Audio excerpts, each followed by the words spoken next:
Vous êtes sur la première et vous faites bien. Bonjour et bienvenue dans ce journal. Donc voici les titres. Ça y est, le nouveau gouvernement dirigé par Madame le Premier ministre Victoire Toméga Dogbe est connu depuis hier. La nouvelle équipe gouvernementale est composée de 35 ministres. 13 nouvelles personnalités font leur entrée au sein de l'exécutif. 11 ministres sortants cèdent leur portefeuille. Retour sur la composition complète du gouvernement avec le ministre secrétaire général du gouvernement Christian Trimois en tout début d'édition. Le port autonome de Lomé gagne en succès. Selon les chiffres communiqués par la revue britannique, la plateforme portuaire togolaise a enregistré un volume de 1,9 million de VP en 2023 contre 1,8 million de VP en 2022. Tout ceci grâce aux réformes audacieuses entreprises sous le leadership du chef de l'État Faurice Zimnon et Gnassingbé. Ensuite, les vacances scolaires se poursuivent. Élèves et enseignants sont au repos. Parlons des élèves. Beaucoup d'activités s'offrent à eux, des activités éducatives, mais également des jeux dangereux. Cela engage donc la responsabilité des parents. Nous verrons tout cela dans un instant. Et c'est tout pour les titres. Hier mardi 20 août 2024, le nouveau gouvernement a été rendu public. C'est une équipe de 35 membres dirigée par Madame le Premier ministre Victoire Toméga Dogbe, chef du gouvernement. Retour sur la composition complète du gouvernement avec le ministre secrétaire général du gouvernement Christian Trimois. Décret portant composition du gouvernement. Le président de la République, sur proposition du Premier ministre, vu la Constitution du 6 mai 2024, notamment en ses dispositions transitoires des articles 95 et suivants, vu le décret 2024-040/PR du 1er août 2024 portant nomination du Premier ministre, décrète. Article 1er.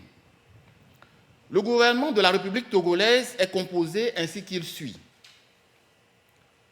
Premier ministre, chef du gouvernement, Madame Victoire Sidemero Toméga Dogbe.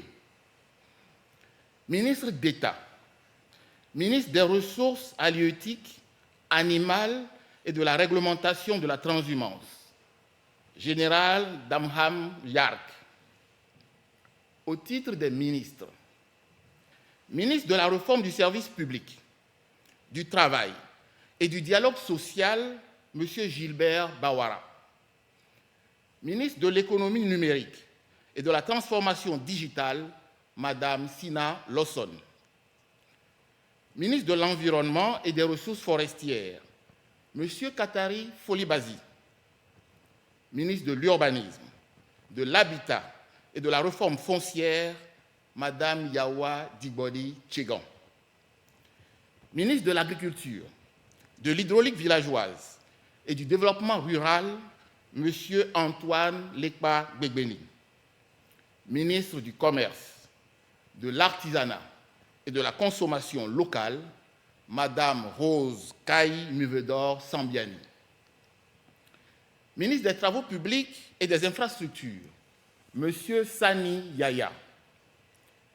Ministre des Affaires étrangères, de l'intégration régionale et des Togolais de l'extérieur, professeur Robert Komlan Edo Doucé.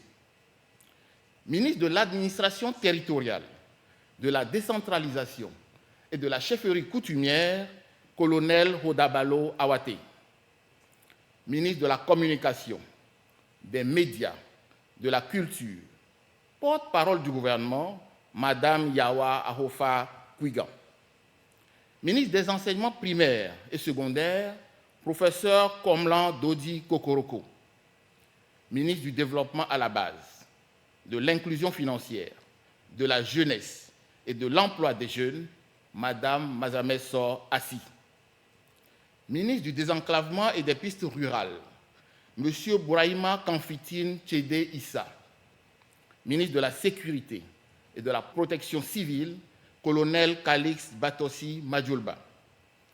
Ministre de l'Industrie et de la Promotion des investissements, Madame Manuela Modoupe Santos.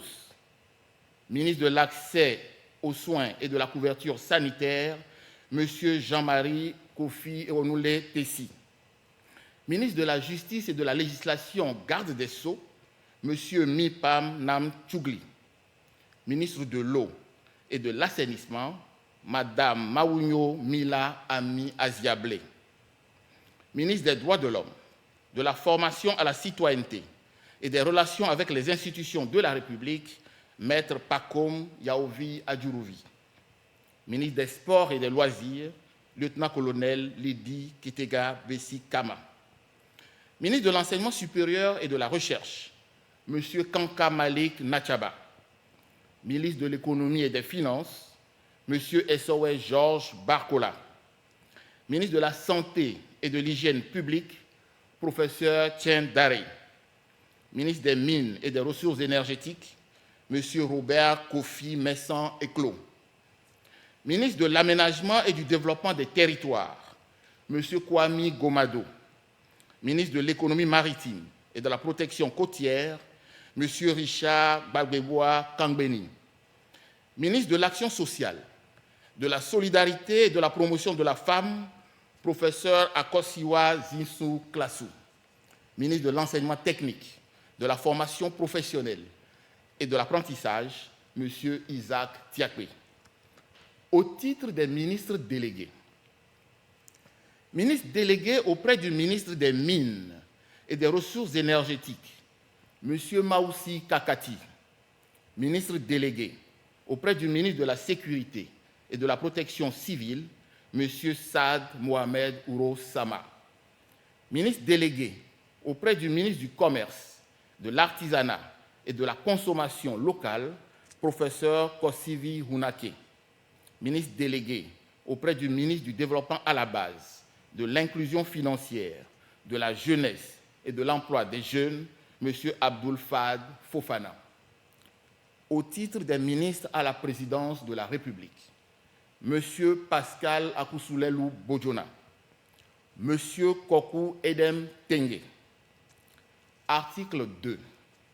Le ministère de la Planification, du Développement et de la Coopération et le ministère des Armées sont rattachés à la présidence de la République. Article 3. Le ministère des Transports terrestres, aériens et ferroviaires est rattaché à la primature. Article 4. Il sera créé un haut commissariat au tourisme. Article 5. Le présent décret sera publié au journal officiel de la République togolaise, fait à Lomé le 20 août 2024. Voilà, donc on connaît désormais le nouveau gouvernement. Alors, monsieur le ministre, vous restez avec nous pour quelques instants. Alors, quelles sont les grandes orientations ou innovations de ce nouveau gouvernement? Alors, les axes de développement local, agricole, économique et le développement social sont restés la priorité du chef de l'État dans la construction de ce gouvernement. On pourrait d'abord noter, d'une part, qu'un grand ministère est dédié désormais à la pêche, à l'élevage et à la réglementation de la transhumance. De la même manière, le développement et l'aménagement du territoire, qui antérieurement était un ministère délégué, est devenu aujourd'hui un ministère plein. Et puis, la formation professionnelle, ministère délégué antérieurement, est également devenu maintenant un ministère plein. Les jeunes ont attiré spécialement l'attention du président de la République, puisque la jeunesse, l'emploi, l'artisanat et la protection civile deviennent un ministère, mais en même temps, en prenant en compte l'initiative économique des jeunes, le chef de l'État a fusionné le ministère du Développement à la base et l'inclusion pour que les jeunes et les femmes puissent avoir deux outils importants qui sont synergiques dans l'accompagnement, dans l'entrepreneuriat des jeunes et dans leurs activités économiques. Le monde rural gagne également plusieurs schémas. Le premier porte d'abord sur la préoccupation liée à l'accès à l'eau en milieu rural. Le président de la République a désormais intégré les questions de l'hydraulique villageoise au ministère de l'Agriculture. Cela permet d'une part de prendre en compte les préoccupations de nos populations rurales sur l'accès à l'eau potable, mais également de tenir compte du rôle important que l'eau joue dans le cadre de l'aménagement de nos territoires et notamment dans le cadre de l'hydro-agricole, le développement agricole et le développement rural avec les aménagements hydro-agricoles. Vous avez pu noter également qu'une attention a été portée à la chefferie traditionnelle et à la chefferie coutumière. qui désormais apparaît véritablement comme un axe du ministère de l'administration territoriale et de la décentralisation, d'une part sur les relations que les chefs traditionnels vont opérer avec les services déconcentrés, mais également le rôle qu'ils jouent dans l'accompagnement de la décentralisation, et puis le rôle traditionnel qu'on leur connaît de gardien des us et coutumes et de la protection de notre culture. Et, fait marquant, il n'y a pas de ministère du tourisme. Mais en revanche, le président de la République a estimé qu'il était important de le sortir du gouvernement pour en faire un haut commissariat dédié à la question du tourisme qui va travailler sur l'attractivité touristique de notre pays. Fait important également qui vous concerne dans la presse, le ministère de la Communication et des Médias gagne désormais la culture. Les médias vont jouer un rôle fondamental dans la préservation de notre culture, mais c'est un vecteur important sur la question de la culture et qui va travailler en synergie avec le Haut Commissariat qui portera sur le tourisme. On peut également noter une particularité. Nous avons 11 ministres qui sont sortants, 13 qui sont entrants, et parmi les entrants, quelques-uns ont des ministères stratégiques clés. L'économie et les finances, par exemple. La santé et l'hygiène publique, on le note également. L'économie maritime, qui est fondamentale, et puis à cela, on peut rajouter les mines et l'énergie, mais également l'enseignement supérieur et la recherche. À côté de cela, un fait très particulier après les élections que nous venons de vivre et qui a marqué une grande tendance parlementaire importante, le chef de l'État est resté fidèle à sa politique de gouvernance concertée et d'ouverture à tous les acteurs politiques togolais. Vous noterez que le gouvernement est ouvert à des tendances politiques qui ne sont pas forcément représentées ni à l'Assemblée nationale ou qui ne sont pas majoritaires à l'Assemblée nationale. C'est pour montrer le caractère unificateur de la démarche du président de la République, la cohérence avec la feuille de route antérieure du gouvernement qui portait sur 3 axes de développement et qui sont toujours poursuivis dans cette phase que nous traversons entre la 4e en allant vers la 5e République et l'achèvement des grands chantiers qui restent encore sur la feuille de route, les reliquats de la feuille de route. Le gouvernement qui est présenté ce soir permet de pouvoir faire le lien, de rester dans la continuité tout en innovant avec des personnalités compétentes qui sont importantes dans notre pays. D'accord. Alors, monsieur le ministre, justement, vous venez d'évoquer la feuille de route gouvernementale. Elle s'achève très bientôt. Alors, doit-on s'attendre à de nouveaux projets? Alors, évidemment, une nouvelle feuille de route sera rédigée, bien évidemment. Elle est déjà en chantier puisqu'il faut construire la nouvelle feuille de route avant l'achèvement total de l'ancienne. Un bilan de la précédente feuille de route est déjà fait, mais vous aurez tous ces éléments au moment de la présentation de la déclaration de politique générale de Madame le Premier ministre. Merci beaucoup, Monsieur le ministre. Je rappelle donc que vous êtes le secrétaire général du gouvernement, Christian Trimois, qui est venu nous présenter donc le tout nouveau gouvernement de la République togolaise.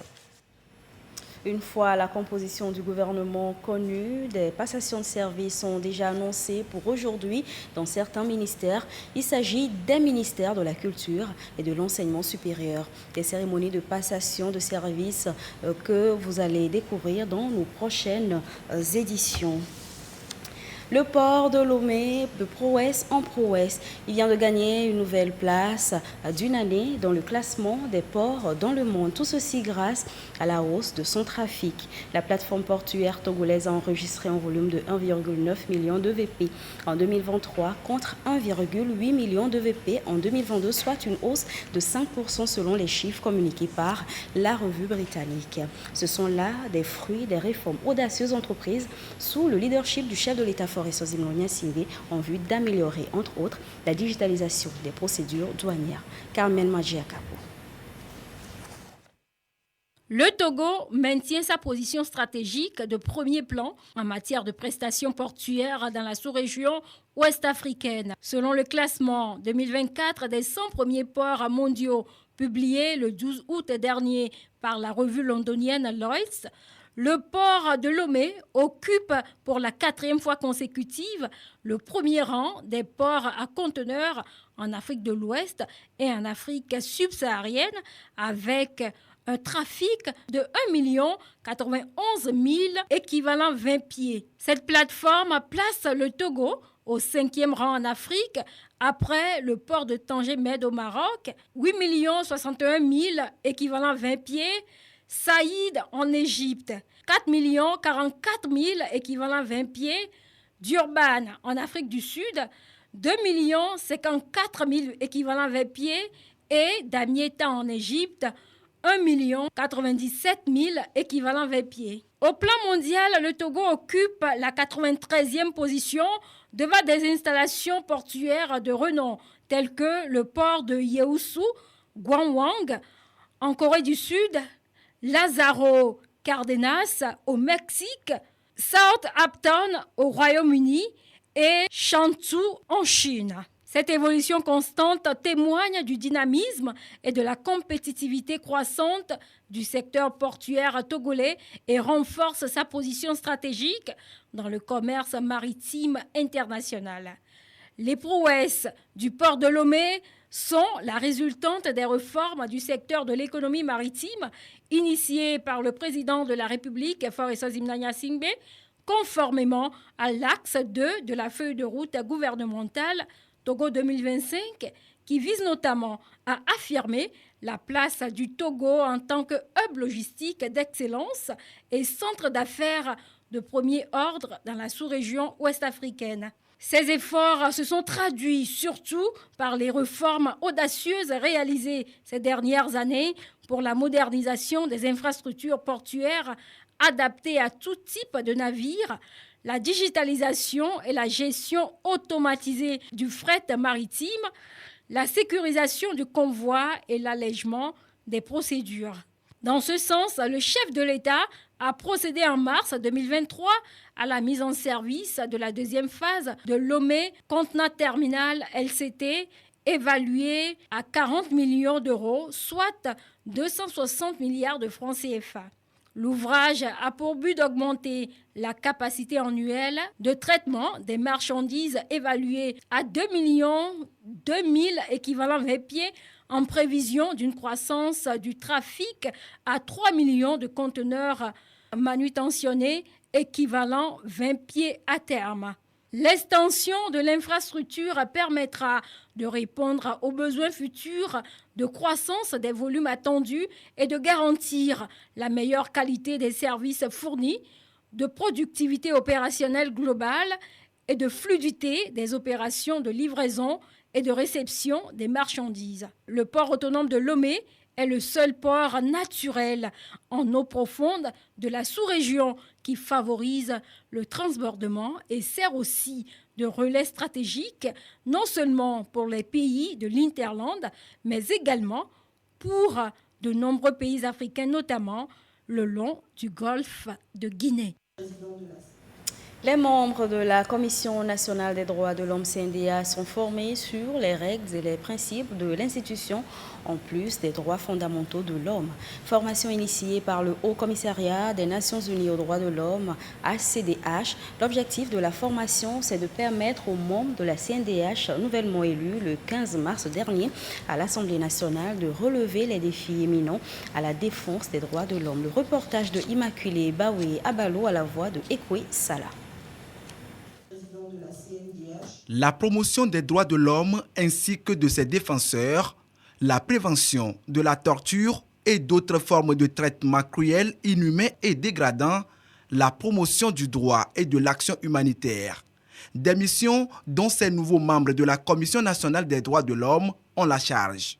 Pour leur permettre de les mener à bien, ils revisitent les grands principes et règles qui régissent le fonctionnement des institutions nationales des droits de l'homme. La mission est lourde. Avant d'aller sur le terrain et d'accomplir de façon efficace cette mission, il est de bon ton que les nouveaux membres soient formés, armés, pour pouvoir maîtriser le contour de toute leur mission.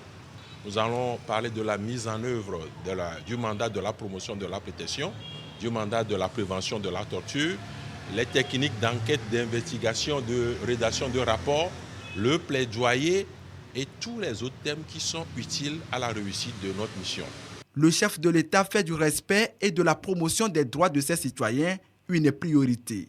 Il est soutenu dans cette dynamique par plusieurs partenaires. Notre attente, c'est que les différentes sessions prévues au programme puissent se dérouler comme il faut, que les nouveaux commissaires puissent participer de manière très active et échanger avec les personnes ressources. Nous avons apporté de la documentation que chacun d'entre eux va recevoir. Nous attendons qu'à la fin de cette formation, ils soient vraiment aguerris pour bien faire le travail. Le mandat des nouveaux membres de la Commission nationale des droits de l'homme a démarré il y a 3 mois. Et selon le ministre des Droits de l'Homme, une immersion dans le nouveau milieu est essentielle pour une meilleure intégration. Le Togo attache du prix aux questions des droits de l'homme. En témoigne la ratification de la quasi-totalité des instruments régionaux et internationaux des droits de l'homme. Le début de votre mandat coïncide avec l'entrée du pays dans une nouvelle république, la 5e. Vous imaginez donc la tâche qui est la vôtre dans l'appropriation et la vulgarisation de ce texte, repère dont l'annexe est consacrée à la déclaration solennelle des droits et devoirs fondamentaux des personnes et des citoyens.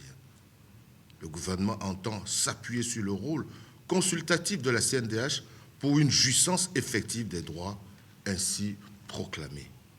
Je suis conscient que votre mission n'est pas aisée au regard des défis sécuritaires auxquels nos États font face, défis qui imposent parfois des restrictions aux libertés.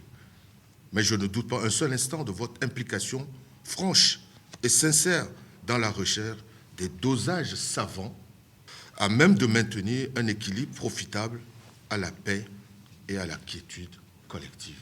La CNDH a connu des mutations au fil des années pour s'adapter au temps et aux standards internationaux. L'efficacité de l'institution est renforcée d'année en année, ce qui lui permet aujourd'hui d'avoir le statut A depuis l'année 2000. Ces nouveaux membres sont appelés à travailler au renforcement de ses acquis. L'ONG Jeunesse Pionnière Rurale a officiellement lancé hier mardi le sous-projet Contribution à la mise en œuvre du plan de gestion de la rivière Zio dans la localité de Minyan-Nkopé dans le canton de Tokplé. À travers cette initiative, l'ONG veut contribuer à la restauration du bassin versant de la rivière Zio à Minyan-Nkopé en mettant en terre 3500 plants forestiers sur 3 hectares. Les précisions de Marie-Thérèse Nabedi. La déforestation et la surexploitation des terres le long de la rivière Zio à Minyan-Nkopé, une localité du canton de Tokplé, ont favorisé la dégradation de la berge du Zio. L'ONG Jeunesse Pionnière Rurale, JPR, veut restaurer la zone à travers la mise en œuvre d'un projet.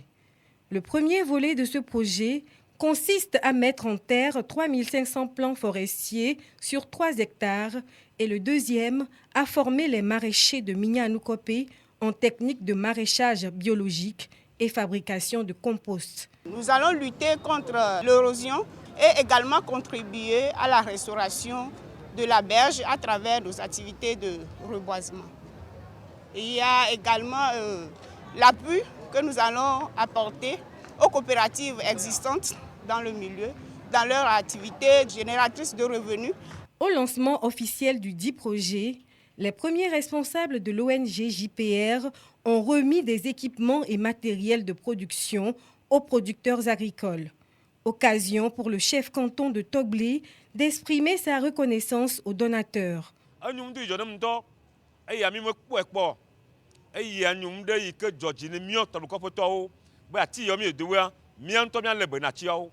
Cette initiative de l'ONG Jeunesse Pionnière Rurale a bénéficié de l'appui financier du Fonds pour l'environnement mondial, FEM, et de l'Organisation mondiale des Nations unies pour l'alimentation et l'agriculture, FAO, à travers le projet de résilience au changement climatique des communautés côtières du Togo, RC4 Togo, porté par le ministère de l'Environnement et des Ressources forestières.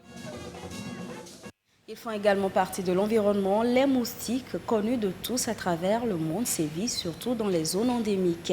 Une journée leur est dédiée, celle du 20 août, hier mardi donc. Loin d'être une célébration, la journée du 20 août, c'est pour mieux sensibiliser, prévenir et trouver des moyens pour lutter efficacement contre les moustiques. Vous ne le savez peut-être pas, mais selon les spécialistes de la santé, la piqûre de moustiques est source de plusieurs maladies virales et parasitaires. Les détails dans ce dossier de Sandra Aziabé. Ils sont beaucoup plus présents dans les zones tropicales et sont catégorisés gâcheurs des soirées peu éclairées. Les piqûres des moustiques agacent et irritent la peau. Même s'ils contribuent à l'équilibre de l'écosystème, ils s'avèrent des bestioles nuisibles par leurs piqûres avec transmission de germes pathogènes à l'homme. Ils suscitent une inquiétude majeure en matière de santé publique et sont connus pour être des vecteurs de maladies virales comme parasitaires. Les maladies parasitaires sont constituées principalement du paludisme et de la filariose lymphatique. Au niveau des maladies virales, on retrouve la dengue, le Zika, le chikungunya, la fièvre du Nil occidental, l'encéphalite japonaise et la fièvre de la vallée du Rift et même la fièvre jaune. Et il faut noter que les plus couramment retrouvés dans nos milieux sont principalement le paludisme et la dengue. On retrouve beaucoup de cas ces derniers temps. Au Togo, le paludisme et la dengue sont les principales maladies transmises par la piqûre du moustique. Dans une volonté claire de les éradiquer, le gouvernement a mis en place davantage de mesures. Il faut savoir que pour ce qui concerne la dengue, c'est récent. Mais il y a donc des efforts qui sont mis par le ministère. Le programme Palu fait beaucoup de choses. Actuellement, nous avons le TDR qui est gratuit. Il y a des médicaments en injectable, l'artesunate par exemple, qui est donné gratuitement si c'est un paludisme compliqué. Maintenant, si ce n'est pas un paludisme compliqué, et là aussi, l'État a mis en place des comprimés, Quartem, qu'on donne gratuitement. Il y a la campagne de distribution de moustiquaires à imprégnation durable. Cette campagne se fait régulièrement. Il faut dire aussi qu'il y a d'autres campagnes, par exemple à l'intérieur. Pendant les périodes de haute saison, on va donner le Quartem à des enfants pour que, même s'ils ont des trophozoïdes et que la maladie n'est pas encore déclarée, qu'ils soient guéris. Il faut que derrière la maison, qu'on fasse des efforts pour au moins enlever les herbes. Pour détruire, quand il y a des petits trous dans lesquels l'eau peut stagner, il faut mettre donc les grilles anti-moustiques aux fenêtres et aux portes. Le gros problème, c'est qu'il faut dormir sur des moustiquaires à imprégnation durable. La Journée mondiale du moustique est une ancienne journée répertoriée depuis 1930. Elle est instituée après la découverte de Ronald Ross en 1897, selon laquelle le paludisme se transmet par la piqûre des moustiques femelles uniquement. Une découverte majeure ayant permis la meilleure compréhension du rôle que jouent ces agents vecteurs dans la transmission de certaines maladies et surtout pour mieux les combattre. Santé toujours hors de chez nous. Cette bonne nouvelle, d'ici quelques jours, l'Afrique pourrait commencer la vaccination contre le Mpox selon l'Agence de santé publique panafricaine, le CDC Africa. Les États-Unis promettent 50 000 doses. Au même moment, Tokyo signe avec les autorités pour 3,5 millions de doses, essentiellement pour les enfants. Parlons d'enfants retour chez nous. Je vous l'annonçais en titre, en ces périodes de vacances, plusieurs activités ludiques s'offrent aux élèves, mais attention, certains s'adonnent à des jeux dangereux. Ici, la responsabilité parentale est engagée. Les vacances scolaires et la responsabilité des parents, c'est un dossier de la rédaction signée Marie-Thérèse Nabidi. La responsabilité des parents dans l'éducation des enfants est indéniable en toutes circonstances. Elle est encore plus grande pendant les périodes des vacances où les enfants sont à la maison et peuvent se livrer à n'importe quelles activités dont certaines peuvent s'avérer dangereuses. Certains parents choisissent alors de leur faire passer des moments utiles pendant les vacances. Au même moment que c'est un temps de repos, c'est un temps de travail aussi. En tant que mère, le matin, nous sortons très tôt et puis chacun s'occupe de sa tâche ménagère. Il y a d'autres qui font la lessive, il y a d'autres qui font le balayage, il y a d'autres qui font la vaisselle. Donc je m'occupe de ça et dans la journée, j'ai un programme pour la cuisine. Et ensuite, nous prenons le temps de lire tout en faisant croire à l'enfant que vous vous amusez. Et après cela, chacun peut se reposer. C'est important de pratiquer une activité, même si c'est une activité sportive, domestique, parce que les vacances ne sont pas faites que pour se reposer. Pour les spécialistes en éducation, à chaque vacances, il faut mettre à la disposition des enfants un programme adapté à leur âge, bien sûr, sous le regard bienveillant des parents. On doit avoir un regard sur eux. Ils doivent les amener vers les activités extrascolaires. il ne doit pas rester à la maison, regarder la télé tout le temps et puis être sur les réseaux sociaux. Il doit participer aux activités ménagères et des petites activités que font les parents. En le faisant, il apprend, il acquiert d'autres compétences. On ne doit pas négliger l'éducation des enfants. Il faudrait que tout commence à la maison. L'école seule ne suffit pas pour faire des enfants des êtres épanouis. À côté de l'éducation scolaire, l'enfant a besoin d'acquérir d'autres connaissances et la période des vacances semble être le moment idéal. Les résultats du loto Benz, tirage numéro 1753 du 21 août 2024. Pour clore cette édition, il s'agit des numéros 49, 47, 87, 53, 86. Je répète, les numéros 49, 47, 87, 53, 86. Et ceci referme cette édition. Merci à vous qui nous aviez suivis. Très bonne suite de nos programmes.